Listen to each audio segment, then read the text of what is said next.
ہم یہ کرتے ہیں کہ ہم تو کچھ نہیں کرتے، میں تو ایک بندوں میں کیا کر سکتا ہوں۔ بسم اللہ الرحمن الرحیم، السلام علیکم۔ اس وقت جو غزہ کی صورتحال ہے، ایسی صورتحال تقریباً امت مسلمہ پر کبھی اتنا سخت اور اتنا شدید دور شاید کبھی نہیں آیا۔ اس وقت جو وہاں کی صورتحال ہے، ان کو کھانے تو دور کی بات، مرہم بھی نہیں ہے زخم پر لگانے کے لیے۔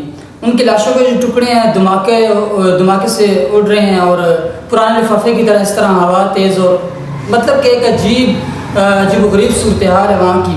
اس وقت ہمارے جو امت مسلمہ کے حکمران ہیں یا جو عوام ہیں، وہ اس کے لیے کیا کر رہی ہے؟ ہر رمضان کو اسرائیل فلسطین پر، غزہ پر حملہ کرتا ہے۔ ان غزہ کے جو ہمارے بھائی ہیں، ان کی جو عید تھی، آپ خود سوچئے کہ ان بچوں کی عید کیا ہوگی جو جن کے گھر نہیں ہے، یہاں تک کہ ان کی اسپتالوں کو اور اسکولوں کو بمباری سے نشانہ بنایا گیا۔ زمینی تو اور فضائی حملے اتنے زیادہ کہ ان گنت، جن کے بے شمار ہیں، جن کی کوئی مثال نہیں۔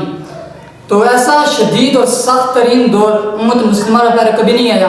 خدا اس پر آواز اٹھائیں، ضرور بولیں۔ تو اسی طرح شیخ صاحب ہمارے ساتھ موجود ہیں۔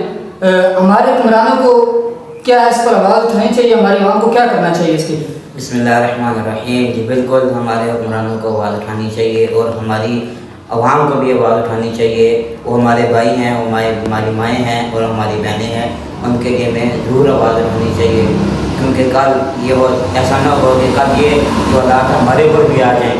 تو لہٰذا میں اپنے حکمرانوں سے اور اپنی فوج سے اور اپنی عوام سے ریکویسٹ کرتا ہوں، گزارش کرتا ہوں کہ غزہ کے مسلمانوں کے لیے سب سے پہلے ان کے لیے دعا بھی کریں اور ان کے لیے خصوصی تعاون بھی کریں۔ شکریہ جی، اس طرح انہوں نے فرمایا کہ یہ حالات صرف ان تک محدود نہیں رہیں گے، یہ آج ان پر ہیں اور کل ہم پر بھی آئیں گے۔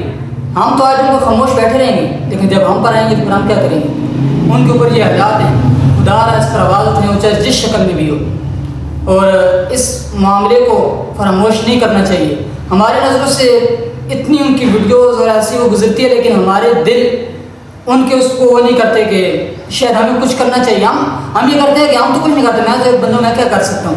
ہمارے اندر یہ ہوتے ہیں، لیکن ہمیں یہ نہیں معلوم ہوتا کہ ہماری یہ ایک آواز شاید آج میں اٹھا رہا ہوں، کل کوئی اور اٹھائے۔ اس طرح یہ حکمرانوں کو ایک پریشر میں لا کر ان کو مجبور کر سکتی ہے کہ وہ اس پر آواز اٹھائیں، اور جو با اختیار لوگ ہیں جو کچھ کر سکتے ہیں ان تک یہ ہمارا پیغام پہنچے۔ اسی طرح جو تمام جماعتیں ہیں اس پلیٹ فارم پر متحد ہو کر، ایک پلیٹ فارم پر ہو کر اس مسئلے کو ایک پلیٹ فارم سے لڑیں، اور ہماری حکومت کو باور کروائیں کہ خدا اس پر کچھ نہ کچھ کیا جائے۔ حتیٰ کہ ان کے لیے جو صورتحال ہے غزہ میں، تقریباً کہہ رہے ہیں کہ غزہ آخری سانس لے رہے ہیں۔ اب اس جملے کا مطلب بہت کم لوگوں کو معلوم ہوگا، لیکن اس جملے کا مطلب جن کو معلوم ہے صرف وہی۔